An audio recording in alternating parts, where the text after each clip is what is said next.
부활주일이고 또 고난주간을 우리가 보냈습니다만 저희 교회는 항상 그랬던 것 같은데 뭐 이렇게 주간이라고 해서 또 부활절이라고 해서 뭔가 특별한 행사를 하거나 무슨 특별한 예배를 드리는 것은 자제해 왔습니다.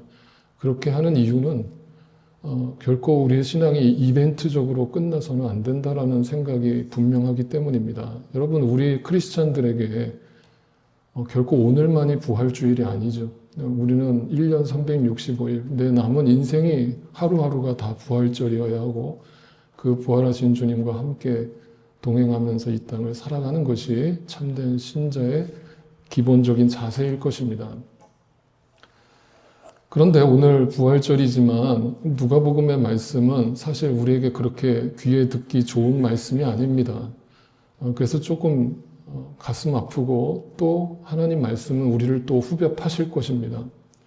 참 이런 부분에서 저도 참 본의 아니게 죄송스러운데 인간적으로는 참 여러분한테 이런 날 따뜻한 위로의 말씀을 전하고 싶고 그런 마음이 크지만 여러분이 성경을 정말 진지하게 들여다보신다면 성경의 거의 90%의 말씀은 결코 우리의 귀에 듣기에 좋은 말씀들이 아닙니다. 90%의 성경 말씀은 우리의 마음을 후벼 파는 말씀입니다.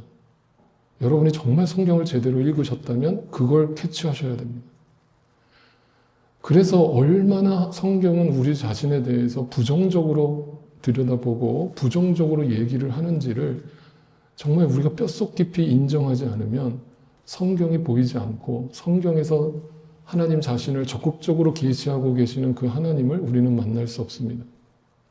분명히 말씀드립니다. 아무리 성경을 열심히 읽으셔도 여러분이 어떤 분인지를 인정하지 않는다면 그 하나님을 만날 수 없습니다. 이것이 제 얘기라고 혹여라도 오해하실까봐 제가 성경을 가지고 설명을 드리겠습니다. 하나님께서는 인간을 창조하신 이후에 인간이 타락하는 모습을 보면서 아브라함이라고 하는 한 인간을 불러서 그에게 약속을 주셨습니다. 그리고 내가 너를 통해서 큰 민족을 이루겠다. 그리고 내가 그 민족을 선택해서 내 백성으로 삼겠다라고 약속하셨습니다. 그 약속은 역사 속에서 이루어져서 야곱의 아들 12아들을 통해서 이스라엘이라고 하는 나라가 이 땅에 존재하게 됐습니다. 그때 이후로 하나님은 그 야곱의 12아들의 이름을 따 12지파를 두고 그 12지파를 하나님 백성의 총칭으로 부르기 시작했습니다. 그래서 제가 지난 수요 성경 공부 때 말씀드린 대로 12라고 하는 숫자는 성경에서 하나님을 믿는 백성의 총합입니다. 다시 말하면 하나님을 믿는다라고 하는 사람들의 대표입니다. 이스라엘만 하나님이 구원하신 것이 아니라 하나님이 이스라엘을 먼저 선택하셔서 그들을 통해서 어떤 메시지를 우리에게 전달하고자 하심입니다. 그리고 그들에게 모세를 통해서 율법을 주셨습니다. 야, 이 율법이 내 뜻이니까 너희는 죽으나 사나 이 율법대로 살아야 되고 이 율법을 지키면서 살아라. 그런데 우리가 구약에서 확인하는 것처럼 이 12지파는 하나님을 믿는 백성의 총합이라고 하는 이 12지파는 그 하나님의 말씀을 온전히 순종하지 못했습니다. 순종하지 못하는 자신을 인정하지 못했던 이 12지파는 자신의 순종하지 못하는 불순종의 마음을 숨기기 위해서 율법주의적인 신앙생활을 하기 시작했습니다. 사람들 앞에서 거룩한 척을 하기 시작했습니다. 깨끗한 척을 하기 시작했습니다. 윤리 도덕적인 척을 하기 시작했습니다. 굉장히 남을 위하는 척을 했습니다. 그런데 하나님은 속지 않으셨습니다. 그 안에 썩은 내가 진동하고 있는 사실을 하나님의 눈은 우리를 정확하게 들여다보고 계셨습니다. 그래서 하나님은 수많은 구약의 선지자들을 우리에게 보내셔서 내 말을 들어라. 내가 너희에게 약속한 메시아를 이 땅에 보내줄 것이다. 너희는 결코 답이 없는 존재니까 그 메시아를 너희가 믿게 되면 그 메시아를 통해서 너희가 구원에 이르게 될 것이다 라는 것을 약속해 주셨습니다. 그리고 예수님이 이 땅에 오셨습니다. 요한복음은 그 예수님을 빛이라고 설명했고 생명이라고 설명했습니다. 다시 말하면 그때까지 12지파는 하나님의 말씀을 열심히 듣고 묵상하고 지키려고 노력했지만 그 안에는 빛이 존재하지 않았다는 뜻입니다. 생명이 없었다는 뜻입니다. 아이러니입니다. 하나님을 믿는 백성의 총합이라고 여겨지던 12지파는 그 안에 생명이 없었습니다. 빛이 없었습니다. 그러니까 전도서의 솔로몬의 고백밖에는 나올 것이 없습니다. 인생이 허무할 뿐입니다. 아무리 돈을 많이 벌어봐도, 아무리 이 땅에서 사람들한테 칭찬을 받고 박수를 받고 명예를 떨쳐도 그 안에 해결될 수 없는 공허함과 허무함이 우리 모든 인간 마음속에 자리 잡고 있다는 사실을 인정해야만 했습니다. 그리고 예수님께서 오셔서 12명의 제자를 선택하십니다. 그리고 그 12제자를 하나님 나라의 총합으로서 너희를 통해서 하나님 나라가 이루어질 것임을 말씀하셨습니다. 그러나 우리가 역시 복음서를 다 읽어봐서 아시겠지만 그 12제자마저도 3년 동안 예수님의 말씀을 들었고 예수님을 쫓아다니면서 수많은 이적과 기적을 확인했지만 그 마음에 어둠과 공허함과 허무함을 해결할 길이 없었습니다. 왜냐하면 그들에게 믿음이 없었기 때문입니다. 목사님, 제자들이 믿음이 없었다고요? 그러면 누가 믿습니까? 제자들은 그래도 믿고 따른 거 아닙니까? 성경은 불편한 얘기를 들려준다고 하지 않았습니까? 그 12제자가 예수님이 십자가에 달리시던 그날 밤에 어떤 행동을 했는지 우리는 성경을 통해서 알고 있습니다. 그들은 12명, 한 사람도 빠짐없이 예수를 부인했고 도망쳤습니다. 자기 육신의 목숨이 위태로워지자 3년 동안 쫓아다녔던 자신의 스승을 배신한 것입니다. 우리는 많은 경우 가룟 유다만 예수님을 배신했다고 오해하고 계시는데 그렇지 않습니다. 성경을 다시 보십시오. 12제자, 베드로를 포함해서 12제자 모두가 예수님을 완전하게 부인했습니다. 왜 그렇습니까? 그 안에 믿음이 없었기 때문이죠.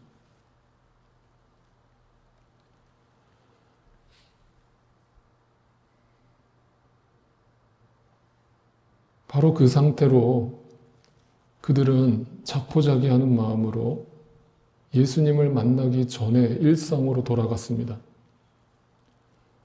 어부였던 베드로는 다시 고기나 잡으러 가야 되겠다. 우리 스승이 이제 죽었으니까 이제 소망이 없다. 희망이 없다.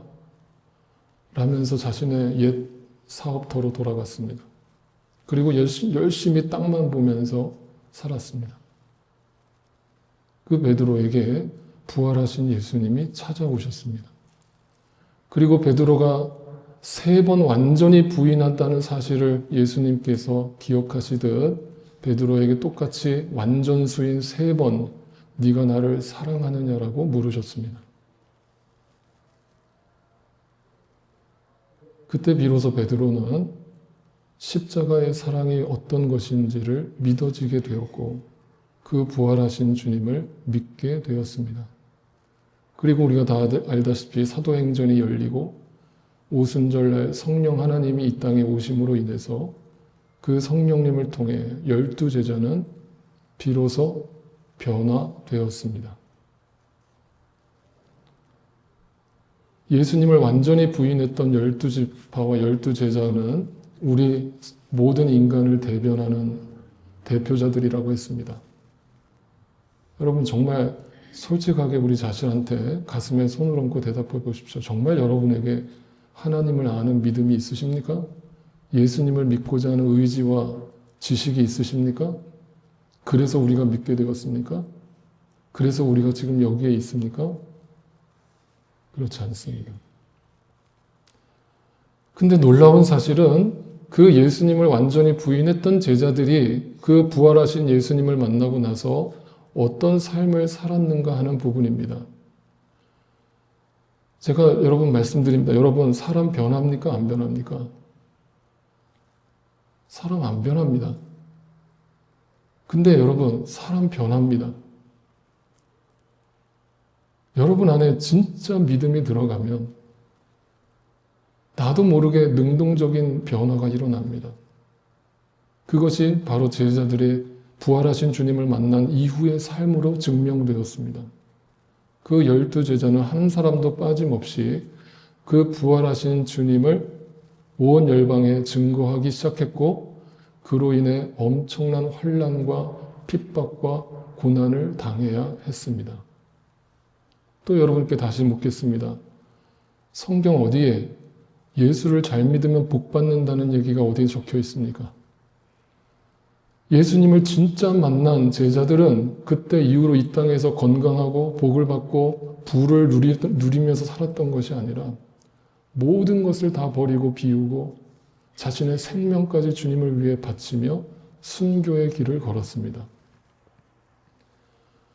그들은 온갖 능력과 고난을 당하면서 이 땅에 복을 받기를 거부하면서 자신에게 보여진 그 부활하신 주님이 진리임을 분명히 믿으면서 그것을 소망하면서 십자가 너머의 부활의 영광을 바라보면서 이 땅의 것을 아낌없이 버리는데 주저하지 않았습니다.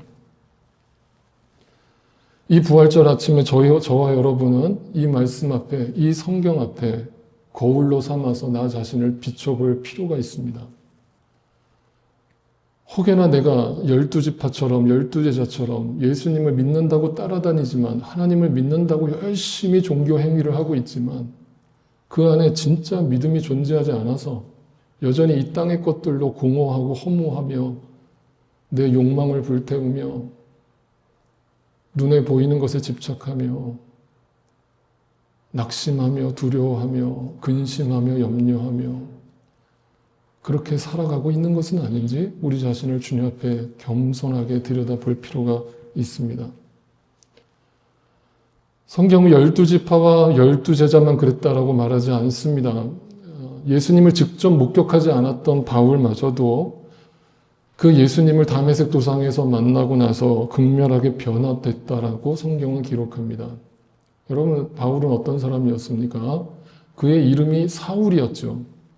그의 이름이 사울이었다는 말은 그가 베냐민 지파 사람이었다는 뜻을 의미합니다. 왜냐하면 구약의 사울 왕이 베냐민 지파였기 때문이죠. 다시 말하면 바울은 당시 유대인들 중에서 유대인 중에 유대인이었습니다. 한마디로 유대인 중에 뼈대 있는 집안 출신 사람이었습니다. 얼마든지 조금만 노력하면 충분히 출세할 수 있는 그런 인생을 살 수 있는 정말 금수저였습니다. 그리고 그는 당시 유대인들의 최고 종교 지도자였던 가말리엘의 문화생이었습니다. 학식과 명예 이런 걸로 따지면 사도 바울을 따라갈 사람이 없었습니다. 그리고 심지어 그는 모든 사람들이 부러워하는 로마 시민권자이기도 했습니다. 이렇게 가질 거 다 가진 사도 바울이 예수님을 만나자 어떤 삶을 살기 시작했습니까? 모든 것을 배설물로 여기기 시작했습니다. 여러분, 만약 이것이 착각이라면, 그냥 자기 착각이라면, 자기 망상이라면, 정말 부활하신 주님을 만난 게 아니라면 이것이 가능합니까?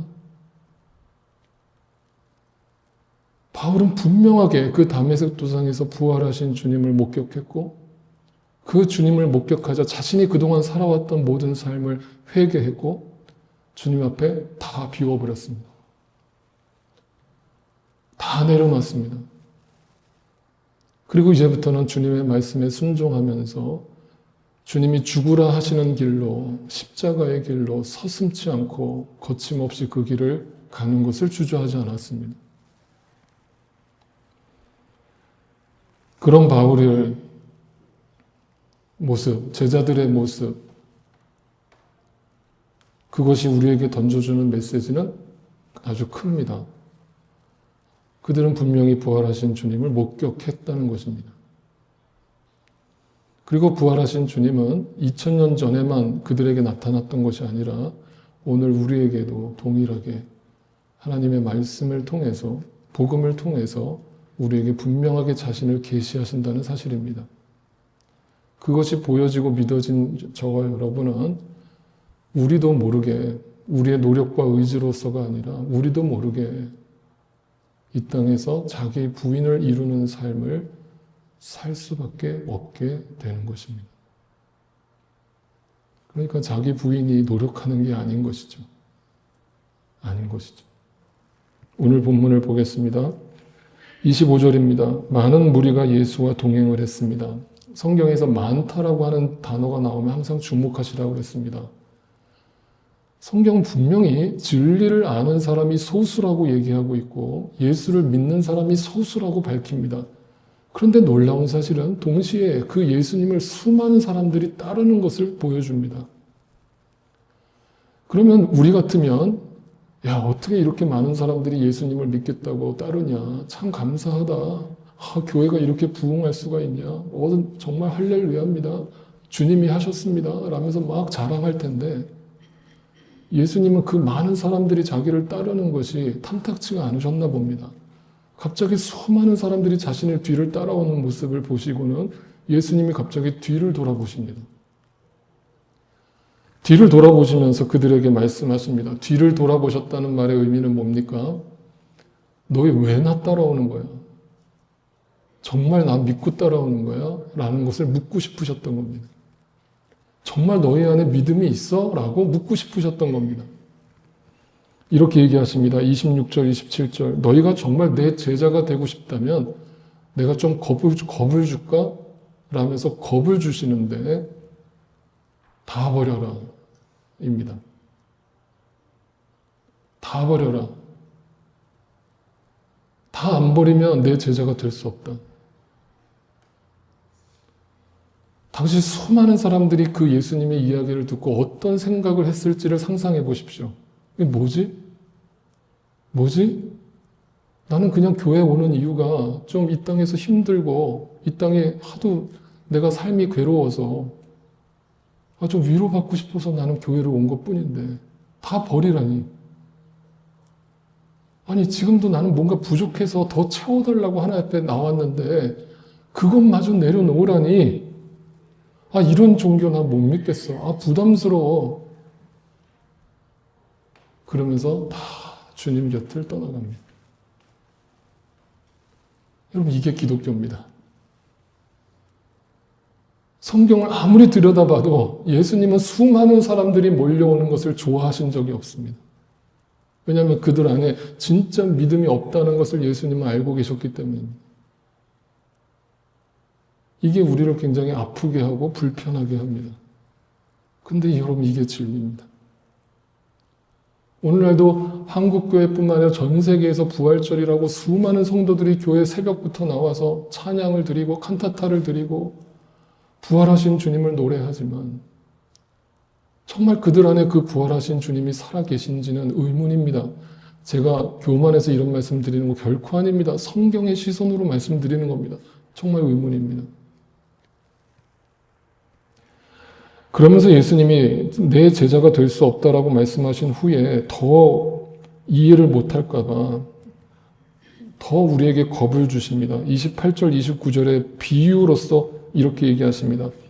망대를 세우려면, 네가 뭔가 건축을 하려면 그 건축을 하기 위해서 뭔가 비용을 계산하는 것이 상식 아니냐? 비용도 계산하지 않고 건축을 하겠다고 들이미는 사람이 있어? 그건 바보천치 아니야? 먼저 계산을 하는 것이 상식 아니야? 다시 말하면 뭐예요? 뭔가 하나님의 일을 하려면 대가를 치러야 된다는 거예요. 뭔가 대가를 치르고 손해를 볼 생각하지 않는다면 따를 생각하지 말라는 얘기예요. 겁주고 계시는 거예요. 또 두 번째 비유로 뭐라고 얘기하십니까? 전쟁을 시작하려면 이길 수 있는지를 먼저 판단하는 것이 상식이 아니냐? 내가 지금 2만 명의 군사가 지금 우리한테 공격을 해 들어오는데 나는 1만 명의 군사밖에 없는데 저들에게 어떻게 내가 맞서서 싸울 수 있는지를 생각해 보는 것이 상식 아니냐? 만약에 우리가 싸워서 승산이 없다면 그들한테 빨리 외교관을 파송해서 딜을 해야 되는 거 아니냐? 다시 말하면 대가를 치러야 하는 거 아니냐? 뭔가 어떤 일을 하기 위해서 진지하게 그 일이 어떤 일인지에 대해서 고민하고 대가를 치를 생각을 하고서 주님을 따른다고 말해야 되는 거 아니냐? 이 말이. 더 쉽게 말씀드릴까요? 생각하고 예수를 믿으라는 겁니다. 고민하고 하나님을 믿으라는 겁니다. 정말 예수를 믿는 게 뭔지, 정말 하나님을 믿는 게 뭔지, 부활하신 주님을 믿고 살아간다는 게 뭔지 성경을 통해 고민하라는 겁니다. 진지하게. 그냥 주일날 와서 목사 설교만 듣고 신앙생활 하지 마시고, 요즘 같은 시대가 얼마나 좋습니까? 성경에 대해서 얼마나 많은 지식들이 인터넷에 깔려 있습니까? 물론 다 옳은 지식들은 아닙니다만, 여러분이 조금만 노력하신다면 얼마든지 진지하게 그 주님의 말씀을 연구하고 공부하실 수 있지 않습니까? 근데 우리는 그것조차도 여유가 없다라는 생각을 하면서 뒷전으로 자꾸 미룹니다. 내 먹고 사는 것은 중요하지만 주님을 만나는 것은 항상 뒷전입니다. 옵션입니다. 여러분 분명히 말씀드립니다. 불편한 진실을 말씀드립니다. 오늘날 한국교회뿐만 아니라 모든 교회가 이렇게 타락한 주 원인은 신앙생활을 옵션으로 생각하기 때문입니다. 그 말은 그들 안에 부활하신 주님이 안 계시기 때문이에요. 그러니까 오늘 이야기를 놓고 여러분 예수 믿는 것을 우선순위에다 놓읍시다라고 설교하면 안 됩니다. 우선순위의 문제가 아닙니다. 이거는 우선순위에 놓고 내가 노력해서 그렇게 되는 게 아닙니다. 여러분 우리가 정말 그 부활하신 주님을 만나고 믿게 되었다면 저절로 우리는 모든 삶의 우선순위는 그 주님께로 향하게 되어 있고 주님이 기뻐하시는 일을 위해서 내 물질과 시간과 내 에너지를 다 쓰게 되어 있습니다. 이건 누가 노력해서 되는 게 아닙니다. 목사가 앞에서 막 소리 지르고 윽박 질러서 되는 거 아닙니다. 절대 아닙니다, 여러분. 그러니까 오늘날 이게 전도라는 것도요, 저는 안타까운 게 뭐냐면 자꾸 믿지 않는 분들한테 자꾸 복음을 들고 협박을 해요. 예수 안 믿으면 지옥 간다고. 여러분, 복음은 협박이 아닙니다. 그 사랑을 경험한 자의 진정성입니다. 정말 그 사랑을 경험했다면 진지할 수밖에 없고 진지한 모습이 그 사람에게는 뭔가 부담스럽게 다가올 수는 있습니다. 그런데 결국 그 사람도 압니다. 내 안에 진짜 사랑이 있으면. 내가 저 사람을 정죄하려고 하는 건지 사랑의 마음으로 전하려고 하는 건지를 그 사람은 100% 느낍니다. 여러분, 하나님은 세상을 이처럼 사랑하사입니다. 우리를 정죄하려고 들이미셨다면 여기 살아남을 사람 아무도 없습니다. 협박하지 마십시오. 복음 전한답시고. 회개하라는 말도 함부로 하지 마십시오. 여러분, 그건 다 예수 믿고 나서 자동으로 하게 돼 있습니다. 여러분 안에 그 사랑의 진정성이 있다면 그걸 전할 수밖에 없다는 거예요. 그래서 예수님 쐐기를 박습니다. 자기 소유를 다 버리지 않으면 내 제자가 될 수 없다. 앞에 12제자가 그렇게 살았던 것처럼, 바울이 그렇게 살았던 것처럼 예수님의 말씀도 동일합니다. 부활하신 예수님을 만난 제자들과 바울은 다 버렸습니다. 아니, 정확하게 말씀드릴까요? 주님께서, 하나님께서 그걸 버리게 하셨습니다. 이 세상에서 정을 떼게 하셨습니다. 그게 처음에는 너무 포기할 수가 없어서 뭔가 큰 걸 잃어버린 것 같아서 막 어떻게 해서든 이거 붙들려고 하나님 이것만은 안 돼요, 이것만은 안 돼요 하면서 발악을 하다가 이것만은 안 돼요라고 하는 그 100세에 얻은 이상마저도 데려가시려는 그 하나님을 보고 그 하나님의 의지 앞에 내 의지라는 건 아무것도 아니라는 걸 깨닫고 엎드린 겁니다. 그분이 버리게 하신 겁니다. 그런데 희한한 것은 하나님이 다 버렸더니 정말 이 땅에서 죽게 내버려 두시는 건 또 아닙니다. 또 먹고 살 수 있을 정도 일용할 양식은 그 하늘의 양식이 아니라 이 땅에서 먹고 살 수 있는 육의 양식은 또 때에 따라 채워주십니다. 네.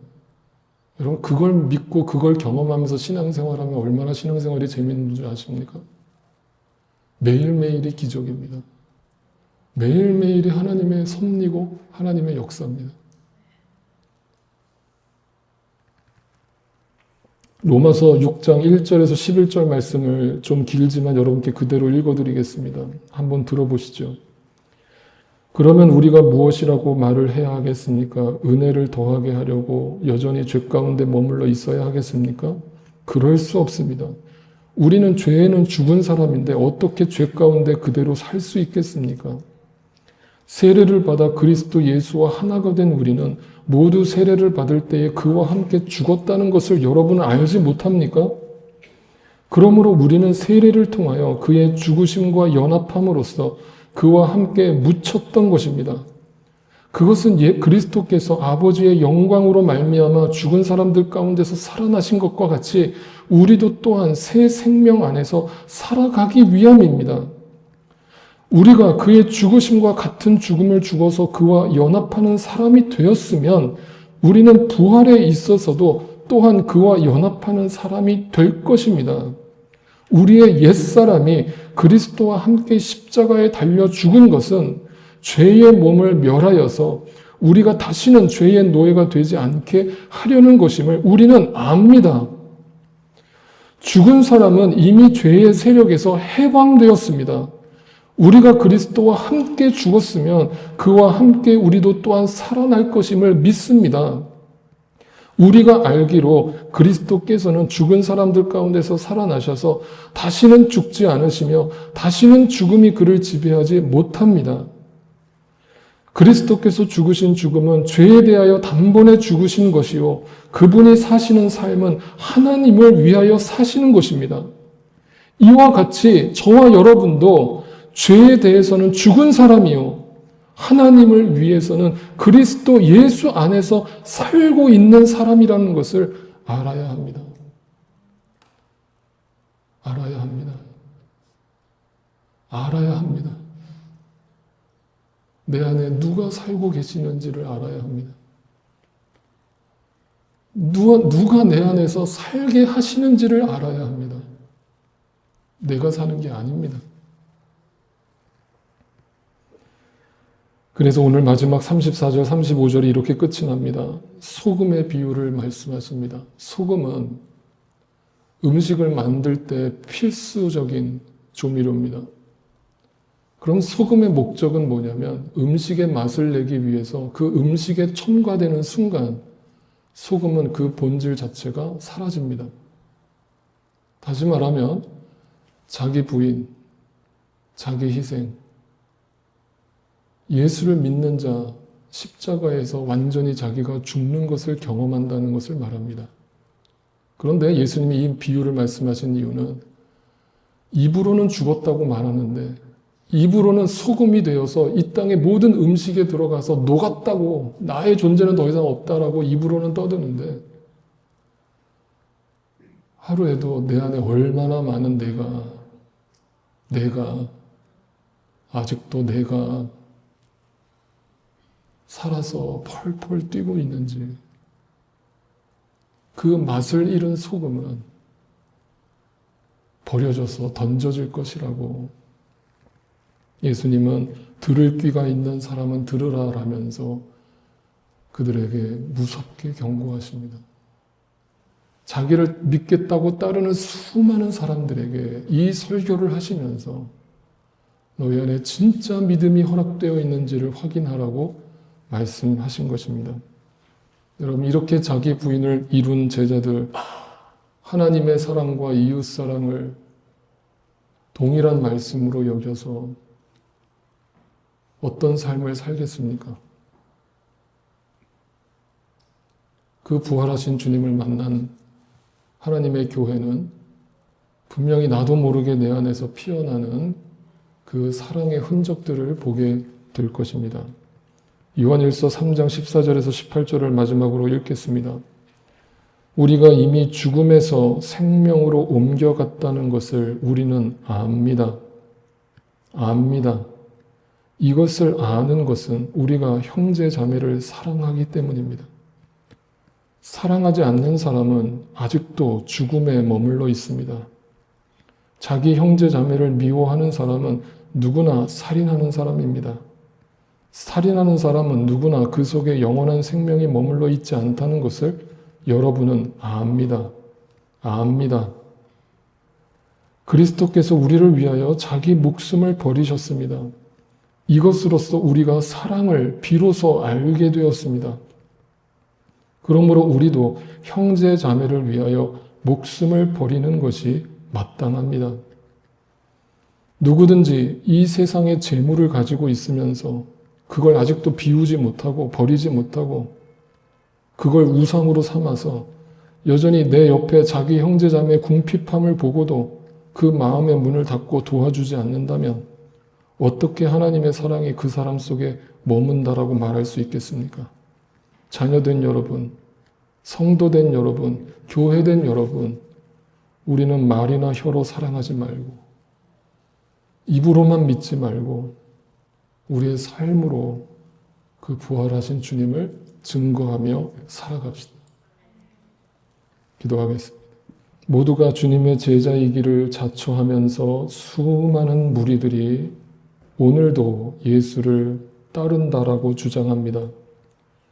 그러나 자기 부인이 없는 제자란 존재할 수 없으며 자기 희생이 없는 교회란 존재할 수 없으며 자기 죽음이 없는 신자란 존재할 수 없음을 분명하게 가르쳐 주신 주님 앞에 오늘도 우리는 또다시 우리 자신의 무기력함과 아무것도 아님을 재확인하면서 그저 주님의 십자가 발 앞에 죄인으로 엎드립니다. 그리고 예수를 완전하게 부인했던 제자들처럼 낙심하여 이 세상의 일상으로 돌아갔을 때 부활하신 주님께서 우리를 찾아오셔서 지금도 살아계신 그 주님을 믿어지게 되는 놀라운 기적을 내게 선물해 주셨습니다. 그 믿음이 허락된 자들은 이제로부터 주님께서 이 땅에 정을 떼게 하실 때 그 모든 상황에 순종하며 살게 될 것이며 그 믿음이 아직 허락되지 않은 자들은 여전히 자기 의를 드러내며 입으로만 예수를 믿으며 가짜 믿음으로 살려 할 것입니다. 주님 부디 바라옵기는 이 부활주일에 우리 모두에게 그 제자들에게 보여주셨던 살아계신 주님을 보여주시고 믿어지게 해주셔서 이제로부터 우리의 남은 나날들을 주님의 부활의 증인으로 참 제자로 참 교회로 살아갈 수 있도록 은혜를 베풀어 주옵소서. 이 땅의 수많은 문제들이 여전히 내 곁에 존재하지만 그 부활의 주님을 만난 증인은 더 이상 그 문제 자체에 함몰되지 않고 아프지만 고통스럽지만 눈물 흘리지만 불안하지만 내 안에 계신 성령 하나님께서 날마다 위의 것을 사모하며 살게 될 줄 믿사오니 이 장막집과 같은 인생 날마다 더 정을 떼게 하시고 그 눈에 눈물을 닦아주시고 지금도 살아계셔서 나와 함께하고 계시는 부활의 주님을 보게 하옵소서. 부디 우리의 남은 인생 하루하루가 모든 날들이 부활절이 되게 하시고 부활의 주님과 함께 그 십자가의 사랑을 나누며 실천하며 증거하며 살게 도와주옵소서. 나를 위해 십자가에 죽으시고 부활하셔서 지금도 나와 함께 살아 역사하고 계시는 우리 구주 예수 그리스도의 존귀하신 이름으로 간절히 기도드립니다. 아멘.